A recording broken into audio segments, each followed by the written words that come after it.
ये एपिसोड भी स्टार्ट होता है बिल्कुल उसी सीन से जहाँ पर हम देखते हैं कि लिली और मोटू ली को मैजिक वेपन पवेलियन का मास्टर बना हुआ देखकर खुश हो रहे होते हैं। और वहीं दूसरी तरफ टीचर टाओ सभी स्टूडेंट्स को बताते हैं कि आज से ली क्विंगलू हमारे नए फोर्जिंग मास्टर हैं। ये पिछले 3 सालों से स्टडी कर रहे हैं और अब यंगेस्ट वेपन फोर्जिंग मास्टर बन गए हैं। हमारी अकेडमी की हिस्ट्री में पहली बार ऐसा हुआ है। आप सभी स्टूडेंट्स को यंग एल्डर ली क्विंगलू से सीखना चाहिए और वेपन पवेलियन में इनकी हेल्प करके और भी वेपन्स बनाने में हेल्प करनी चाहिए ताकि इससे हमारी एकेडमी और भी ज्यादा ग्रो करे और हमारी एकेडमी नंबर 1 एकेडमी बन जाए। और फिर वो यहाँ स्टेज पर बुलाते हैं दीन को, जो कि यहाँ पर आकर ली को रिवॉर्ड देंगे। दीन बड़े ही आइकॉनिक स्टाइल में वहाँ स्टेज पर एंट्री लेते हैं। उनकी इस एंट्री को देखकर वहाँ पर मौजूद सभी स्टूडेंट्स काफी खुश हो जाते हैं। दीन को अपने सामने देखकर ली उनके सामने झुक जाता है और फिर दीन वहाँ पर एक स्क्रॉल को बाहर निकालते हैं और उसे रीड करते हुए ली को वेपन पवेलियन का एल्डर टोकन दे देते हैं और साथ ही साथ उसे 3000 मैजिक क्रिस्टल्स और एक मैजिक वेपन देते हैं। और फिर कहते हैं मुझे उम्मीद है कि तुम अच्छे मैजिक वेपन बनाकर हमारी एकेडमी को और भी ज्यादा स्ट्रॉन्गर बनाओगे। जिस पर ली कहता है कि मैं अपनी पूरी कोशिश करूंगा कि मैं दीन की उम्मीदों पर पूरा उतर पाऊं। अभी ली यहाँ पर ये सब बोल ही रहा होता है कि तभी फ्लेम लॉर्ड वहाँ पर आ जाता है और वो इस सेरेमनी में रुकावट डालते हुए कहता है कि मुझे इस बात से ऑब्जेक्शन है। टीचर टाओ आगे बढ़कर उसे कुछ कहने वाले होते हैं कि डीन उसे रोक देते हैं और फिर फ्लेम लॉर्ड से पूछते हैं तुम्हें क्या मसला है। तो फ्लेम लॉर्ड उन्हें बताता है कि अभी कुछ दिन पहले ही तो ली की पावर्स वापस आई हैं, फिर आखिर ये इतनी जल्दी वेपन पवेलियन का यंग एल्डर कैसे बन गया। इसीलिए मैं चाहता हूँ कि ये हम सब के सामने एक मैजिक वेपन बनाकर दिखाए, अदरवाइज मुझे इससे ऐतराज है, मैं इसे यंग एल्डर नहीं मानूंगा। टीचर टाओ आगे बढ़कर कहते हैं बस इतनी सी बात, ये तो ली के लिए बहुत ही आसान है। डीन ने इसे खुद अपने हाथों से रिवॉर्ड दिया है और साथ ही साथ इसे यंग एल्डर का टाइटल दिया है। तो तुम्हें क्या लगता है उन्होंने बिना इसे टेस्ट किए ही ये सब दे दिया?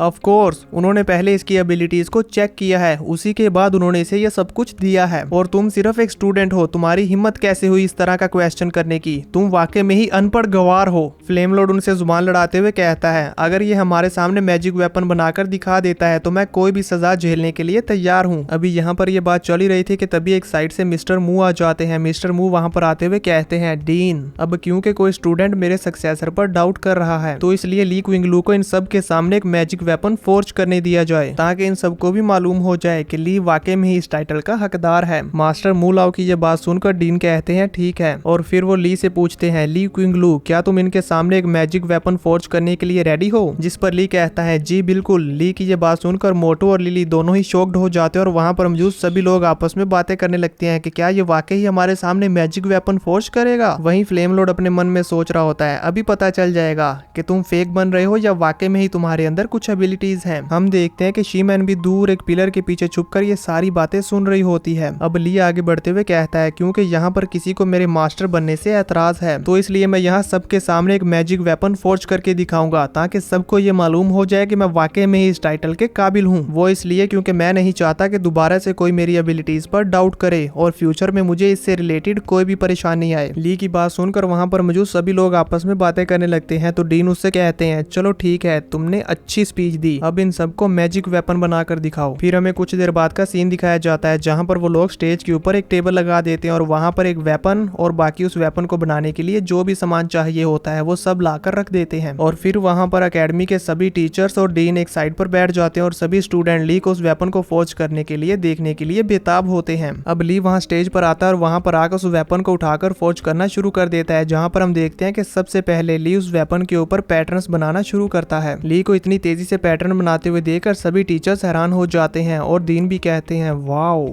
ये तो काफी अच्छे से पैटर्न्स ड्रा कर रहा है। ली को इस तरह से वेपन को फोर्ज करते हुए देखकर फ्लेम लॉर्ड गुस्से में आ जाता है और कहता है ये कैसे पॉसिबल है कि ये एक वेपन फोर्जिंग मास्टर बन गया? अगर ये फोर्जिंग मास्टर बन गया तो फिर मैं इसका कुछ भी नहीं कर पाऊंगा, उल्टा ये मेरे सभी प्लान्स को डिस्ट्रॉय करके रख देगा। इसलिए मुझे कुछ न कुछ करके जल्द इससे छुटकारा हासिल करना होगा वरना ये मेरे लिए बहुत बड़ी प्रॉब्लम बन सकता है। डीन ली को इस तरह से उस मैजिक वेपन को बनाते हुए देखकर मास्टर मू से कहते हैं मास्टर मू ली को इस तरह से वेपन फोर्ज करते हुए देखकर मुझे लगता है कि इसने पहले इस तरह के काफी सारे वेपन्स बना रखे हैं। इसे देखकर मुझे ऐसा तो नहीं लगता कि इसने इन 3 सालों में फोर्जिंग सीखी है। मास्टर मू कहते हैं कुछ लोगों के नसीब में ही जीनियस बनना होता है, वो जो कोई भी काम करते हैं उसमें वो बहुत ही जल्द एक्सपर्ट बन जाते हैं। जब ये बच्चा मेरे पास आया था तो मैं इसे देखकर ही समझ गया था कि इसकी अंडरस्टैंडिंग काफी कमाल की है और तब से लेकर आज तक ये मुझे सरप्राइज ही करता आया है। जिस पर डीन कहते हैं अगर ये सच है तो फिर मेरी बेटी लिली इसके काफी क्लोज है। लकीली मैं यंग पीपल्स के बिजनेस में इंटरफेयर नहीं करता। मे बी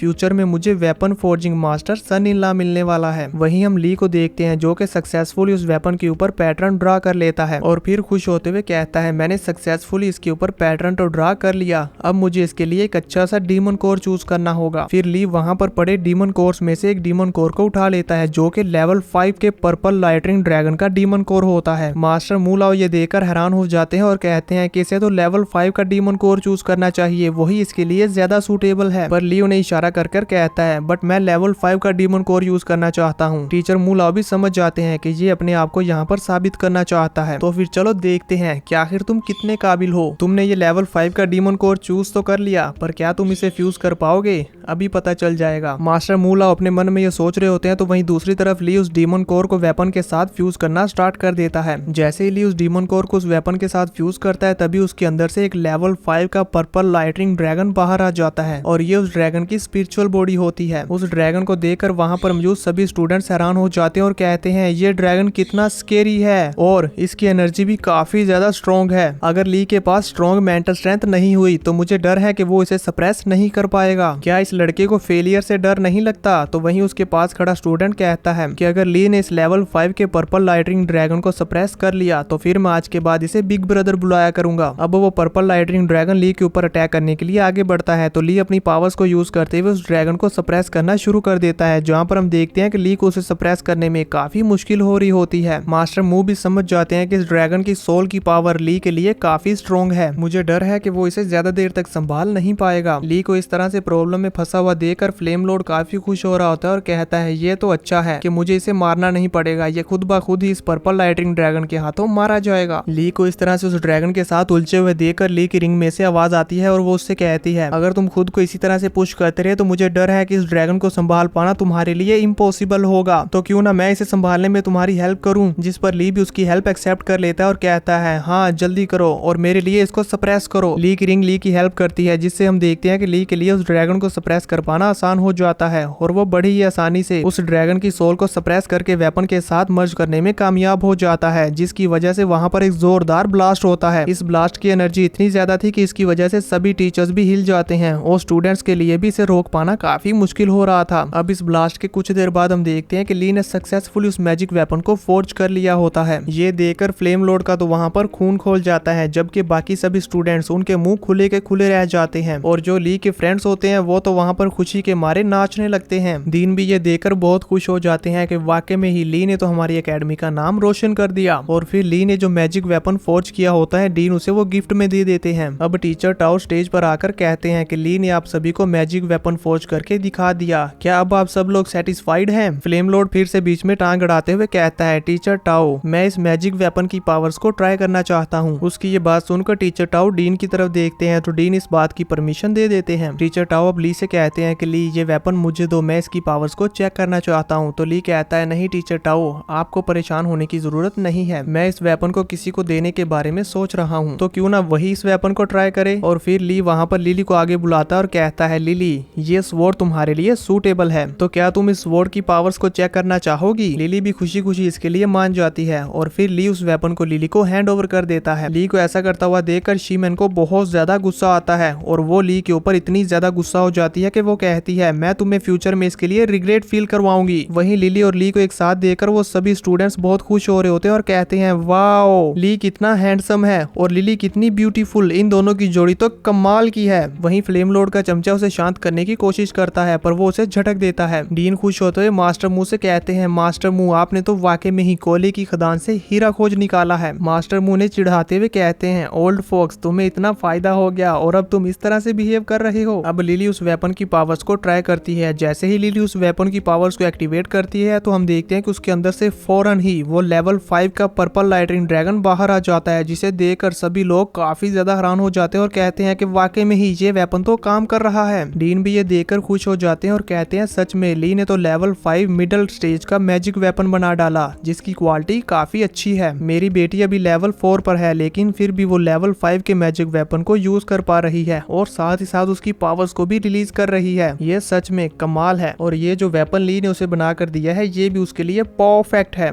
टीचर टाओ भी ये देखकर बहुत खुश हो जाते हैं और क्लैपिंग करते हुए कहते हैं यंग वेपन एल्डर तो वाकई में ही काफी काफी अच्छे वेपन बनाते हैं और इनके मैजिक वेपन की क्वालिटी भी बहुत हाई है। ये सच में एल्डर मू की लेगेसी को कंटिन्यू कर सकते हैं। मास्टर मू भी डीन से कहते हैं कि ली एक अच्छा लड़का है, पर मैं जानता हूँ कि इसके आगे का सफर अभी बहुत लंबा होने वाला है। टीचर टाओ भी अब वहाँ स्टेज पर ली की तारीफ कर रहे होते हैं। तभी अचानक से लिली भागकर स्टेज के ऊपर आ जाती है और आकर ली को गले से लगा लेती है। ये देखकर टीचर टाओ, डीन और वहाँ पर मौजूद सभी स्टूडेंट्स हैरान हो जाते हैं। जैसे ही लिली ली को हक करती है तो डीन तो ये देखकर शर्मा जाते हैं, जबकि मास्टर मू वो बहुत ज्यादा खुश होते हैं और कहते हैं बहुत अच्छे। वहीं दूसरी तरफ हम देखते हैं कि ली को तो यहाँ पर कुछ भी समझ नहीं आ रहा था कि आखिर ये क्या हो रहा है, पर शीमैन और फ्लेम लॉर्ड उन दोनों का तो खून खोल जाता है। लिली ली को हक करने के बाद उसका शुक्रिया अदा करती है। वहीं मोटू सोच रहा होता है कि मेरा बॉस तो वाकई में ही बहुत लकी है, पता नहीं मैं इतना लकी कब होऊंगा। ये सुनकर पीछे से उसका एक दोस्त उसे दिलासा देते हुए कहता है कि उम्मीद मत हारो, तुम भी कुछ ना कुछ जरूर करके दिखाओगे। अब डीन कहते हैं बच्चों बस हुआ, और फिर वो स्टेज पर आकर ली को उसके सारे रिवॉर्ड्स दे देते हैं और ऑफिशियली यहाँ पर ली मैजिक वेपन पवेलियन का फोर्जिंग मास्टर बन जाता है। ये देखकर ली के फ्रेंड्स और बाकी सभी स्टूडेंट्स तो बहुत खुश होते हैं, पर शीमैन और फ्लेम लॉर्ड जरा भी खुश नहीं होते। अब सेरेमनी कंप्लीट होने के बाद टीचर टाओ फ्लेम लॉर्ड को पनिशमेंट देते हैं कि वो लोग 3 दिन तक अपने घर से बाहर नहीं निकल सकते बिना एकेडमी के ऑर्डर्स के। और फिर वो वहाँ पर अनाउंसमेंट करते हुए सभी स्टूडेंट्स से कहते हैं